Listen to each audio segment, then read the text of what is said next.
Welcome back. In our spotlight this morning, we're going beyond the glass at Nick Reiner's court appearance on Wednesday, how he looked and what happened. Reiner charged in the murder of his father, famous director Rob Reiner, and his mother, Michele Reiner. Nick Reiner appeared in court for what was supposed to be his arraignment. We'll get into the legal wranglings in just a few minutes. But first, we want to talk about what he looked like. He walked in wearing a brown jail jumpsuit. Observers say that he was shackled behind a glass wall with his attorneys and that he peeked over the glass into the gallery. He was seen with sunken eyes, a shaved head, and facial hair. Reiner no longer wearing that protective vest that we saw him wearing at his first court hearing. After the hearing was over, his family issued a statement saying, quote, they have the utmost trust in the legal process and will not comment further on matters related to the legal proceedings. Now, we know Nick Reiner's attorney, Alan Jackson, withdrew from the case, and we're going to get to that a little bit later in our show. But right now, let's talk more about the impact that this case has had on Hollywood. I want to bring in now a special guest who's been following this case from the outset. She is the breaking news reporter for The Guardian. Danny Angiano is with us, waking up early on the West Coast. Danny, good morning. Thank you for being with us. Good morning. Thank you for having me. Of course. So I want to start with the impact on Hollywood. This case and the reach that Rob Reiner had, you know, in his career, the legacy that he has left. Talk to us a little bit, please, about what you've observed in the course of your reporting on this one. Absolutely. Well, the killings have had just a really significant impact on Hollywood. It came right before the holidays, and Rob Reiner and Michele Reiner were a legendary couple in Hollywood. I mean, I think so many people can think of a Rob Reiner movie that's their favorite. And so these were two really beloved, legendary figures, and I think their deaths just sent shockwaves. They're so sudden and so violent, and I know a lot of people are grieving that. Right, Danny. You know, and it all started on a fun night, as you know, at Conan O'Brien's Christmas party. They're with other, you know, celebrities and colleagues in the entertainment industry, having a great time. And then this. Danny, we're not hearing a lot about this party, and I know a lot of our viewers are so curious. Are you hearing anything more about what may have started the big fight that caused the Reiners to leave? There's been some reporting. There's so much we don't know, but kind of what we have heard over the last few weeks is that there was some kind of party at Conan O'Brien's house, and that Nick Reiner was behaving unusually and making people uncomfortable. That's kind of been the reporting that's going around, and that there was some kind of conflict or argument underway there that unfolded that other guests heard. And, you know, it was well known that that Nick Reiner, I think, had some troubles, and then just a few hours later, they were killed. Right. You know, and we know he's been a troubled young man for many years, Danny, and your reporting has touched on that. Would you kind of walk us through how great the effort was by Rob and Michele Reiner to get him on the right path? By all accounts, these were two parents who loved their children dearly. And in Nick Reiner's case, he was someone who had spoken openly about his struggles with addiction and with mental health issues. And his parents tried incredibly hard to get him the help that he needed. You know, numerous trips to rehab, and then 10 or so years ago, him and his father actually collaborated on a movie that was sort of based on, you know, his life and the challenges that he faced. And in doing so, we learned a lot about just how much effort they put forth, and, you know, the fact that oftentimes recovery in these things isn't linear, and that they didn't give up on their son. They tried really, really hard to help him. Yeah, most definitely. And Danny, in terms of any indications of this, that homicides would occur. We know legally Nick Reiner is cloaked in the presumption of innocence. We know that. Investigators have indicated they're very confident that it was him, that he did this. They're not looking for anybody else. They believe that this was him and him alone who acted here. Were there any indications of him becoming violent or looking to target Rob and Michele Reiner? We have not heard anything about any prior history of violence or any acts of violence committed against them in the past. We have seen reports that there were previous police calls to the house in, I believe, 2019, and it seems as if those were connected to mental health, but there hasn't been any reporting so far that would suggest there was a history of violence. That said, law enforcement and the DA do seem very confident that this was the perpetrator. They arrested him, within hours of the killings, and the DA has said he's confident there will be a conviction. Right. Danny Angiano, breaking news reporter for The Guardian. You've done such great work on this case. Thank you for coming on Opening Statements this morning. We'll look forward to talking with you again soon, we hope. Thank you so much. Take care.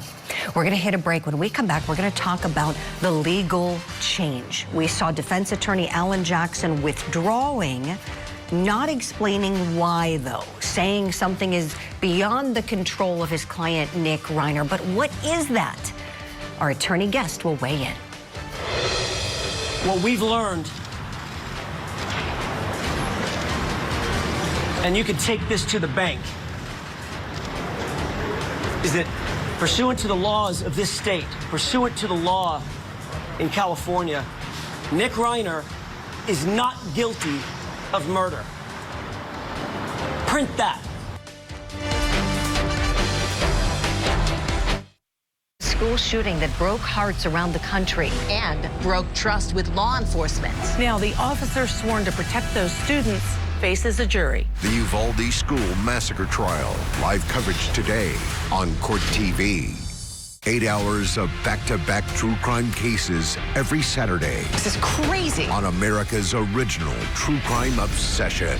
48 hours on Court TV. Saturday starting at 4/3 Central on Court TV. Upon entering the residence, they discovered the bodies of Mr. and Mrs. Reiner. Detectives from our Robbery Homicide Division Homicide Special Section immediately initiated a comprehensive investigation. The evidence gathered led to the arrest of their son, Nick Reiner, who was taken into custody later that night without incident in the Exposition Park section of our city. Because at the appropriate time, the actual evidence involved in this case will be presented in a court of law.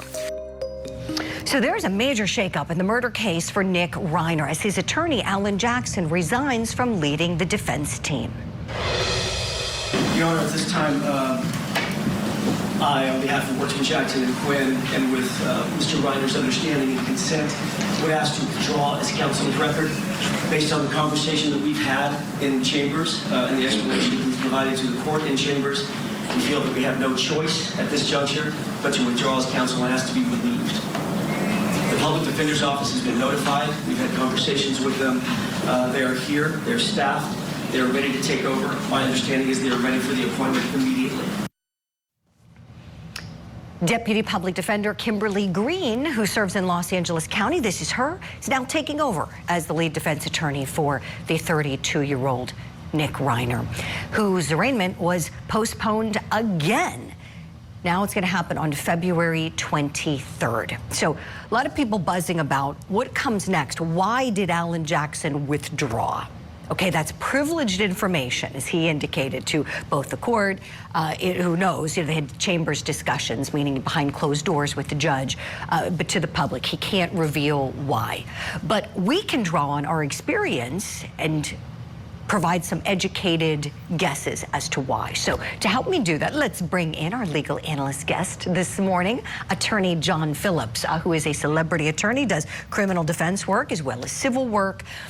Okay, John, so your initial thoughts after hearing what Alan Jackson said to the court. What do you think was going on there? I've been making a lot of notes, so I'm going to start with his press conference, and I hope I don't get your questions out of order. But he said twice, pursuant to the law, pursuant to the California law.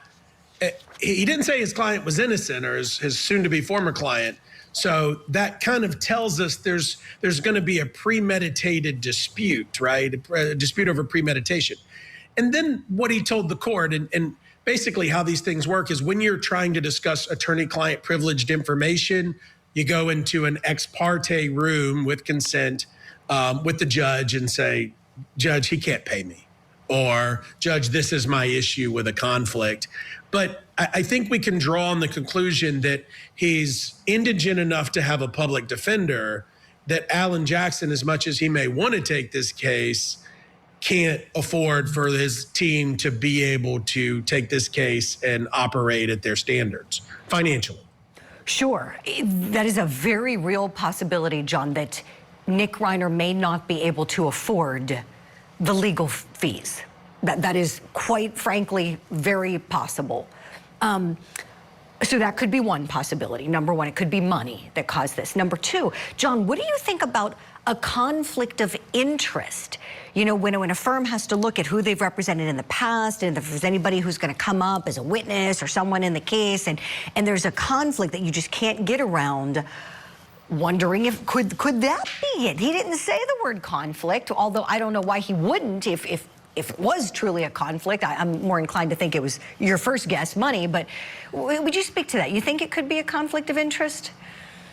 Yeah, the two things that I would analyze on conflict of interest is, one, again, he's going from a paid, expensive attorney to public defender, which requires indigency. So that tips me away from that. But second, when we're doing conflict checks before we get involved, and we're required by every bar in the country to do a conflict check, we're supposed to do that before we start representation. Certainly conflicts can arise midstream, but on a high-profile case, you know, let's say when I was representing Joe Exotic, I'm not running around, you know, grabbing other Tiger cases or representing the prosecutor, or you know, you stay linear. You keep your oath of loyalty to this client, and so I don't think a conflict arose. Now it could be that one was pointed out. Oh, oops, I forgot, or my partner represented this, you know, Rob, the decedent. But again, I think if that were the case, they would hire another high-profile attorney. Right, John. That's a really good point. Let's go back to that press conference, hear a little bit from Alan Jackson. Circumstances beyond Nick's control have dictated that, sadly, it's made it impossible for us to continue our representation of Nick. But be clear, be very, very clear about this. My team and I remain deeply, deeply committed to Nick Reiner and to his best interests. What we've learned, and you can take this to the bank, is that pursuant to the laws of this state, pursuant to the law in California, Nick Reiner is not guilty of murder. Print that. Okay, so let's unpack his two main points here. So starting with the latter, about Nick Reiner is not guilty of murder. Alan Jackson choosing his words very carefully here. He's not saying he's innocent. He's not saying he didn't do these crimes. He's not guilty of murder. John Phillips, what did you think when you heard that? There's another little clip where he twice says, under the laws of California. And he punctuates it with, print that, you know, not guilty of murder. And again, for the first degree murder charge that he has under California, it requires premeditation. And whether they're going to go that there was no premeditation, that this was a heat of passion issue that arose, or a mental health issue, those would make you not guilty of murder. And so, you know, what Alan Jackson says in a press conference, look, he knows it. He's done it. And the one thing he's not going to say is, I'm not going to represent this man because he can't pay me at my standards, right? Right. He won't say that. You'd never do that. If that's the case. Right. And so here you are with a very emphatic, and that's again another reason I don't think it's a conflict of interest issue. Mm-hmm. It's a very emphatic, continued, you know, loyalty to his case, while he, professionally just Homer Simpsons it into the bushes.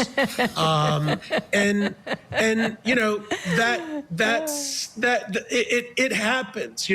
My problem over the course of 25 years, besides my hair getting curly in the back, and who knew, but my problem over 25 years has been taking cases that were for the right reasons, and then all of a sudden you're 5 years in, and you're pro bono to 1,000 hours, and it's fine for the attorney, but when you're doing paralegals and experts and all of that, it'd probably be best in this interest for him to be declared indigent and have the state help pay for his defense, right? Right, John. I think you hit the nail right on the head with that maybe if it was a simpler case, like maybe something, really, really simple, like a retail theft case or something, where you wouldn't need lots of experts and investigations and lots of money spent outside. You could cut your costs as a lawyer, but the outside money is what would really be tough, and it just may not be there. I think you're right,